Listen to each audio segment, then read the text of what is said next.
Okay, अब आ जाते हैं कि इसके इलेक्ट्रोड्स भी हमारे पास होती है। इलेक्ट्रोड जो है वो दो तरह की मेनली आ जाएंगी, कंज्यूमेबल और नॉन कंज्यूमेबल इलेक्ट्रोड। अब जो कंज्यूमेबल इलेक्ट्रोड है वो दो तरह की है हमारे पास। वो किस तरह से? वो है हमारे पास एक बेयर इलेक्ट्रोड, आप देख सकते हैं यहां पे बेयर इलेक्ट्रोड, और दूसरी है फ्लक्स कवर्ड इलेक्ट्रोड।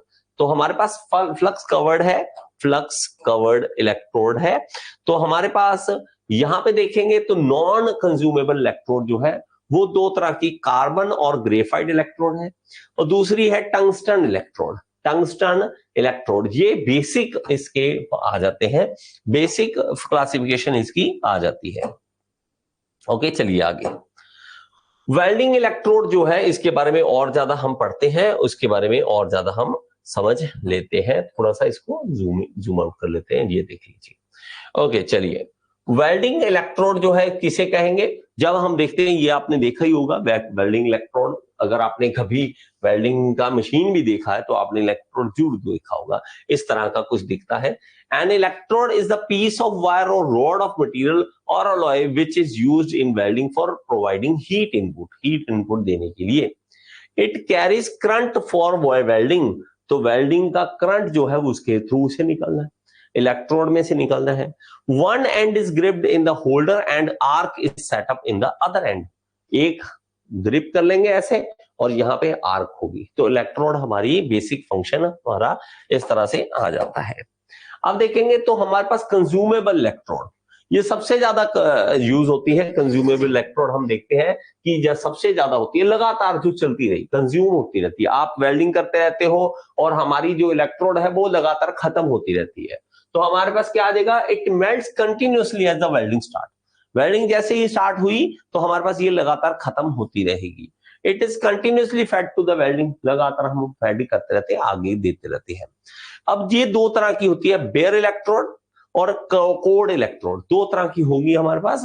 एक होगी बेयर, जो इसके मतलब ये है कि ये कपड़े नहीं पहना रखे, और दूसरे कपड़े पहना, मतलब फ्लक्स। जब हमने इलेक्ट्रोड अकेली छोड़ दी तो उसको हम बेयर बोलेंगे, अगर उसके ऊपर फ्लक्स चढ़ा दिया तो उसको हम फ्लक्स कवर्ड कहेंगे, कवर्ड इलेक्ट्रोड बोलेंगे। अब देखते हैं हमारे पास बेयर इलेक्ट्रोड जो है वो क्या है? Electrode without flux coating, flux coating के बिना हमारे पास जो होती है उसको हम बेयर बोल देते हैं। लेकिन इसके नुकसान है, देखिए, जब हम फ्लक्स नहीं लगाते, ये एक नुकसान वाली चीज है, ये प्रॉब्लम क्रिएट करती है। कैसे? फ्लक्स जो है मैंने आपको बताया एक प्रोटेक्टिंग लेयर बना देती है ताकि ऑक्सीजन, नाइट्रोजन, हवा में जो गैसेस है वो इसके ऊपर अटैक ना कर पाए। लेकिन भाई साहब आपने फ्लक्स यूज नहीं किया, आपने यूज कर ली बेयर इलेक्ट्रोड, अब ये ऑक्सीजन और नाइट्रोजन इसके ऊपर अटैक करेगा। ओके, तो उसके कारण देखेंगे it consume oxygen and nitrogen from the atmosphere आएगा। Oxygen promotes inclusion and blow holes. Inclusion क्या है कि हमारी ऑक्सीजन जो है वेल्डिंग के अंदर ट्रैप हो जाएगी और उसके अंदर एक बबल बना देगी ऑक्सीजन का, हवा गैस रह जाएगी हमारी वेल्डिंग के अंदर, वो बहुत बड़ी प्रॉब्लम है। ब्लो होल्स क्रिएट कर देगी। नाइट्रोजन प्रोमोट ब्रिटलनेस, नाइट्रोजन के कारण ब्रिटलनेस आ जाएगी। Strength of the weld decrease कर जाएगी, डक्टिलिटी लोअर कर जाएगी, रेजिस्टेंट टू क्रोजन रिड्यूस कर जाएगा। तो ये बहुत काम खराब हो जाएगा। तो भाई यूज ही क्यों करनी है ना? यूज ही क्यों करनी है फिर? अगर आपको ये नुकसान दे रही है तो भाई साहब क्यों यूज करनी है? ओके, लेकिन हम कहते हैं कहाँ यूज करते हैं, जैसे कि हम टिग वेल्डिंग के अंदर हम इसको यूज कर लेते हैं। टिग वेल्डिंग के अंदर हम इसको यूज कर लेते हैं, हमारे पास ये इनर्ट गैसेस हम यूज करते हैं जिसके कारण हमें इसको जरूरत नहीं पड़ती। लेकिन अगर आपको कोई पूछता है कहाँ, तो टिग में आप एग्जांपल दे सकते हैं, टिग में, लेकिन नॉर्मली आप इसको नहीं यूज करते हैं, नॉर्मली आप इसको यूज नहीं करते हैं। कोटेड इलेक्ट्रोड जो है ये सबसे ज्यादा यूज होती है, सबसे ज्यादा वेल्डिंग प्रैक्टिस में यूज होती है। तो इसका क्या फायदा? फ्लक्स हमारा फायदा देगा इंप्योरिटी निकालने के लिए, एटमॉस्फेयर प्रॉपर बनाने के लिए। Slag forming constant as silicate, manganese oxide and iron oxide इसके अंदर हमारे पास होते हैं, ठीक है। Deoxidize constant as graphite aluminium इसके अंदर होता है। क्या क्या होता है इलेक्ट्रोड के इसके कांस्टेंट टू इंप्रूव, हमारे पास क्या होगा? Arc characteristics as sodium oxide, calcium oxide, magnesium oxide and titanium oxide, ये आर्क को स्टेबल बनाने के लिए। Binding material as sodium silicate, potassium silicate, ये हमारा सब कुछ कहाँ होता है, कोटेड इलेक्ट्रोड के ऊपर होता है। ये हमारे कॉन्स्टिट्यूएंट्स आ जाते हैं कि हमारे इसके अंदर क्या क्या डाला हुआ है। देखिए आपको सिर्फ इनको एक बार नाम सुनना है, याद रखना है। स्लैग के लिए क्या है, स्लैग के लिए silicate, manganese oxide and iron oxide, ये हमारे याद रखने हैं नाम, क्योंकि ये पूछता है स्लैग के लिए हम कौन सा यूज करते हैं इसके अंदर। डीऑक्सीडाइजिंग के लिए देखेंगे ग्रेफाइट और एल्यूमिनियम है। ओके, इन आर्क को सही करने के लिए sodium silicate, calcium oxide, magnesium oxide and titanium oxide, और बाइंडिंग के लिए सोडियम सिलिकेट, पोटेशियम सिलिकेट, ये हम यूज करते हैं। ओके, ये यूज करते हैं। अब कोटेड इलेक्ट्रोड का फायदा कहां कहां है। Coating gives off the inert और प्रोटेक्टिव गैस, तो मैंने आपको बोला कि शील्ड बना लेता है, ये प्रोटेक्ट करता है ताकि ऑक्सीजन नाइट्रोजन ऊपर अटैक ना करे। Coating provide flux to molten metal pool, the flux help to remove oxide and other impurities, impurity remove करने के लिए काम आता है। The coating stabilize the arc, arc को स्टेबलाइज करता है।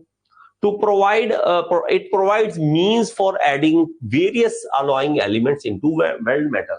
तो alloying metal element होते हैं अलग अलग, ताकि weld metal जो है वो उसकी क्वालिटी अच्छी बन सके। Coating helps to concentrate the arc stream and thus reduces the thermal losses.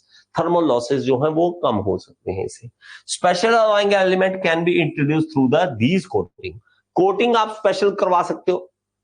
आपकी कंपनी बड़ी है, आपको लगता है कि मुझे ये कैरेक्टरिस्टिक्स हमें चाहिए, ऐसा हमें चाहिए, तो आप इलेक्ट्रोड बनाने वाली कंपनी को बोल सकते हैं कि फ्लक्स ऐसे वाला हमें चाहिए, ऐसे वाला फ्लक्स ये मटेरियल वाला हमें चाहिए, ताकि हमारी जो है क्वालिटी ऑफ वेल्ड इंप्रूव हो सके, वो आप इसके अंदर ऐड करवा सकते हो। ओके, नॉन कंज्यूमेबल इलेक्ट्रोड देखते हैं, जैसे कि टिग वेल्डिंग में आप देखते हो, तो ये हमारी इलेक्ट्रोड जो है वो पिघलेगी नहीं, ये कंज्यूम नहीं होगी। Do not melt during welding, नहीं मेल्ट करती। Maintain the arc, आर्क को मेंटेन रखती है। Made up of high melting point temperature, तो हाई मेल्टिंग पॉइंट टेम्परेचर होगा तभी तो वो पिघलेगी नहीं भाई, इतनी गर्मी, इतना आग पकड़ रहा है फिर भी नहीं पिघल रही, तो भाई साहब बढ़िया मटेरियल की होनी चाहिए। किसकी, कार्बन ग्रेफाइट या टंगस्टन की, कार्बन की, ग्रेफाइट की, टंगस्टन की, ये आप बना सकते हो। कार्बन या ग्रेफाइट जो इलेक्ट्रोड है वो डीसी वेल्डिंग में आप यूज करते हो, इसको याद रखिए। टंगस्टन इलेक्ट्रोड जो है वो एसी और डीसी दोनों में यूज कर सकते हैं। टंगस्टन सबसे ज्यादा यूज होता है, टंगस्टन सबसे ज्यादा यूज होता है, हम इसके अंदर पढ़ेंगे आगे आने वाले टाइम में, और ज्यादा इसके अंदर पढ़ेंगे। आई होप कि आपको ये वीडियो अच्छी लगी होगी, समझ आई होगी। अगर समझ आई है तो एक बार कमेंट बॉक्स में जरूर बताएं और लाइक का बटन दबा दिया करें। और अगर आप एसएससी जेई, आरआरबी जेई, किसी भी जेई एग्जाम की तैयारी करना चाहते हैं तो आप कोर्स ज्वाइन कर सकते हैं, मेरे साथ लाइव पढ़ सकते हैं। All in one AE JE course को ज्वाइन कर लीजिए। ये इस कोर्स का लिंक जो है आपको डिस्क्रिप्शन बॉक्स में मिल जाएगा, और यहाँ पे ऐप का लिंक दे रहा हूँ, ऐप जरूर डाउनलोड करें। इसके अंदर फ्री एमसीक्यूज भी हैं जिसको आप अटेम्प्ट करके अपने एसएससी जेई, आरआरबी जेई को क्लियर करने का सपना पूरा कर सकते हैं। Thank you so much.